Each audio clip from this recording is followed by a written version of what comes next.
Nah, sekarang kita masuk ke perhitungan mean median dan modus pada data berkelompok. Kalau tadi kan data tunggal ya. Data data berkelompok itu adalah data yang sudah dikelompokkan gitu. Jadi dari data tunggal kita coba kelompokkan data tersebut gitu. Nah, sekarang kita masuk dulu ke mean. Mean di sini rumusnya berbeda dengan rumus mean pada data tunggal. X bar sama dengan sigma dari F dikali NT dibagi N. Nah, ini penjelasannya. X bar itu rata-rata, sigma jelas ya jumlah dari F itu frekuensi, NT itu nilai tengah kelas, N itu jumlah observasi. Jadi untuk lebih jelasnya kita langsung masuk ke contoh aja. Jadi kalau tadi kan data tunggal itu datanya tidak dikelompokkan ya, tapi kalau data berkelompok itu datanya sudah dikelompokkan. Misalkan di sini adalah 41 sampai 45. Nah, 41 sampai 45 ini jumlahnya atau frekuensinya ada 4 orang. 6 sampai 50 itu ada 4 dan seterusnya sampai dengan kelompok 76 sampai 80 yang jumlahnya ada 2 orang. Nah, NT tadi adalah nilai tengah kelas. Nilai tengah kelas itu ya berarti kalau 41 sampai 45 kan 41, 42, 43, 44, 45. Ya, nilai tengahnya itu apa? Nilai tengah kelasnya itu ya berarti 43 ini kan? Karena dia membagi dua bagian yang sama, yang 43. Berarti di sini 43, yang 46 sampai 50 48. Nah, tadi jumlahnya X bar sama dengan sigma dari F dikali NT dibagi N. F dikali NT 4 dikali 43 itu 172. 4 dikali 48 192. Hasil penjumlahan dari F NT yang kelas pertama, 2, 3, dan seterusnya itu kan sama dengan sigma FNT, yaitu 1845. Dan 1845 ini dibagi dengan jumlahnya, dengan N. Jadi N itu adalah yang 30 ini. Kan F ini kan frekuensi per kelas, tapi totalnya itu ya penjumlahan dari tiap jumlah frekuensi yang ada di semua kelas ini yaitu 30. Jadi X bar atau nilai rata-rata dari data berkelompok ini adalah 1845 dibagi 30 sama dengan 61,5. Sekarang kita masuk ke median. Langkah-langkahnya pertama tentukan dulu posisi median. Ini yang sangat penting ya, di mana median itu berada gitu. Lalu kedua tentukan nilai sebelum median tercapai. Karena kita sudah tahu di mana posisi median, kita bisa lihat nilai sebelum median tercapai. Lalu ketiga tentukan frekuensi kumulatif nilai sebelum median tercapai. Lalu keempat, tentukan interval kelas. Kelima, tentukan frekuensi kelas di mana median berada. Lalu yang keenam, kita hitung median dengan rumus berikut. ME atau median sama dengan ME aksen atau nilai sebelum median tercapai ditambah dengan interval dikali ME. ME-nya di sini posisi median ya, dikurangi dengan frekuensi kumulatif dibagi dengan F. Ini tadi ME tadi nilai sebelum median tercapai, I ini adalah interval kelas, ME yang ada tanda kutip 2 ini adalah posisi median. Jadi bukan nilainya ya, tapi posisinya, yaitu sama dengan yang di data tunggal tadi, setengah dari N. Lalu F kum ini adalah frekuensi kumulatif kurang dari tepi bawah kelas sebelum median, dan F itu frekuensi kelas di mana median berada. Nah, supaya nggak bingung, kita langsung masuk ke contoh aja. Nah, ini contohnya. Misalkan di sini kita diminta untuk mencari median dari 10 wanita hamil yang datang ke rumah sakit. Tapi 10 data ini sudah disajikan dalam bentuk data berkelompok, bukan lagi data tunggal. Di sini misalkan kita buat kelas-kelasnya adalah, atau kelompok-kelompoknya adalah, yang pertama misalkan 39,5 sampai 45,5. Ini ada 4 orang. 45,5 sampai 50,5 ada 2. dan seterusnya. Sehingga jumlah dari semua ini adalah 10. Nah, F-kum di sini adalah frekuensi kumulatif. Jadi, frekuensi kumulatif itu kan kita jumlahkan dengan data sebelumnya. Di sini tetap 4 ya, karena ini kan kelas pertama ya, jadi tetap 4. 6 ini adalah penjumlahan dari 4 tambah 2.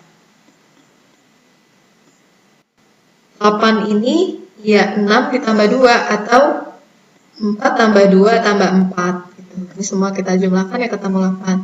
10 ini ya 2 tambah 2 tambah 2 tambah 4. Ketemu 10. Nah, sekarang kita tentukan dulu nilai dari masing-masing yang tadi ada di rumus tersebut. Posisi median, pertama kan kita harus tentukan dulu di mana median itu berada. Karena jumlah observasi kita atau N kita adalah 10, maka posisi median adalah 10 dibagi 2 sama dengan 5. Nah, bagaimana kita tahu 5 itu di mana? Ya tinggal kita lihat frekuensinya dari yang paling atas. 4. 4 ini kan berarti enggak ya, mediannya itu kan ada di urutan kelima. Berarti 5 itu ada di kelas ini kan? Ada di kelas ini. 45,5 sampai 50,5. Nah, berarti posisi mediannya 5. Nah, nilai, berarti median ada di sini, ada di kelas kedua. Nilai sebelum median tercapai. Nilai sebelum median tercapai itu maksudnya ini. Kan mediannya kan tadi di sini. Nah, nilai sebelum median tercapai ya 45,5 gitu. Yang ini. Interval kelasnya ya 39,5 sampai 45,5. Jadi kalau kita catat satu 39,5, 40,5, 41,5 dan seterusnya sampai 45,5 itu jumlahnya adalah 7, makanya interval kelas itu adalah 7. Lalu frekuensi kumulatif sebelum median, berarti mediannya tadi itu kan ada di kelas kedua. Frekuensi kumulatif sebelum kelas median ya berarti 4 gitu. 4 ini ya. Dan frekuensi kelas di mana median berada? 2. Jadi bukan frekuensi kumulatif, tapi frekuensi dari kelas di mana median berada. Mediannya kan ada di kelas kedua. Nah, frekuensi dari kelas kedua itu kan 2, bukan 6 ya. Karena 6 ini kan frekuensi kumulatif. Nah, yang diminta frekuensi kumulatif itu yang ini, yang frekuensi kumulatif sebelum median. Itu 4, jadi jangan tertukar. Nah, setelah angka-angka ini kita dapatkan, kita masukkan ke dalam rumus ME sama dengan 45,5 ditambah 7 itu interval kelas, dikali posisi mediannya 5 ya, dikurang dengan frekuensi kumulatif sebelum median 4, dibagi 2, 45,5 ditambah 5 kurang 4 kan 1 kali 7 bagi 2, 3,5. Nah, ini kalau kita jumlahkan hasilnya 49 kg. Dan ini yang terakhir ya, perhitungan dari data berkelompok, yaitu modus. Modus sama dengan LMO ditambah D1 dibagi D1 tambah D2. Jadi D1 dibagi D1 tambah D2 dikali I. MO itu adalah modus, LMO itu adalah di bawah kelas di mana modus berada. D1 itu selisih antara frekuensi kelas modus dengan kelas tepat di bawahnya. D2 itu selisih antara frekuensi kelas modus dengan kelas tepat di atasnya. Dan I itu adalah lebar interval kelas modus. Nah, kita langsung seperti yang tadi masuk ke contoh aja supaya lebih jelas. Misalkan di sini kita diminta menghitung modus dari 80 orang penderita insufisiensi pembuluh darah koroner di rumah sakit A pada tahun 2019. Nah, di sini dengan mudah ya, modus itu kita tinggal lihat aja mana yang frekuensinya itu paling besar. Frekuensinya yang paling besar kan ya yang jumlahnya 40. Berarti posisi modusnya ada di kelas yang ketiga, yaitu 41 sampai 50.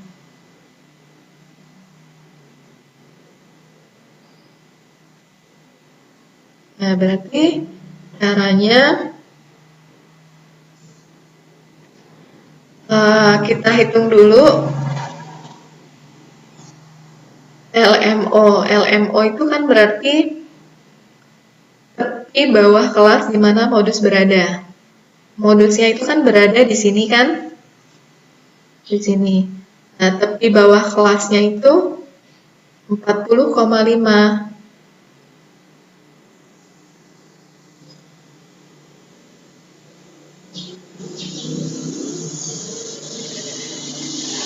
40,5 kan ini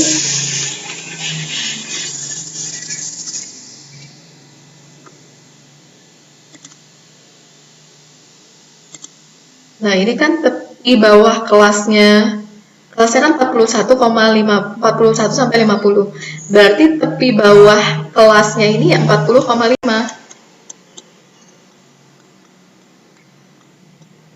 Kan ini ada 40, ada 41 kan? Berarti di antara ini itu adalah 40,5 gitu. Kalau 50 sama 51 ya berarti 50,5. Nah, kenapa yang kita ambil 40,5? Ya karena tepi bawah. Kan tepi atas. Kalau tepi atas itu di sini yang 50,5. Nah, tepi bawah kelas modus yaitu 40,5 ditambah D1. D1 itu selisih antara frekuensi kelas modus dengan kelas tepat di bawahnya. Nah, kelas tepat di bawahnya itu kan yang ini. Frekuensi kelas modus dikurangi dengan frekuensi kelas yang tepat ada di bawahnya. Berarti 40 dikurang 10. Ini D1-nya. 40 dikurangi 7, maaf. 40 dikurangi 7. Dengan yang sebelumnya, D1 itu. Kalau yang D2 itu dengan yang kelas di bawahnya, yaitu 10. 40 dikurangi 10. Nah, ini hasilnya. I sama dengan, itu adalah interval kelas, atau lebar kelas modus. Lebar kelas modus itu kan 41, 42, 43, dan seterusnya sampai 50. Ini kalau kita jumlah hasilnya ada 10, makanya intervalnya itu 10. Nah, setelah itu kita masukkan ke dalam rumus. LM-nya tadi 40,5 ditambah D1 dibagi interval, maaf, dikali D1 dibagi D1 tambah D2. Maka hasilnya adalah 45,7 tahun. Nah, bagaimana sebenarnya hubungan antara min, median, dan modus? Jadi kalau pada kurva simetris atau kurva normal, min, median, dan modus itu terletak pada satu titik. Jadi kalau kita misalkan hanya dikasih nilai sekian, mediannya sekian, modusnya sekian, itu dengan mudah kita bisa lihat, oh kalau semuanya ada di posisi yang mendekati atau sama, itu berarti kurvanya itu adalah kurva normal atau kurva simetris.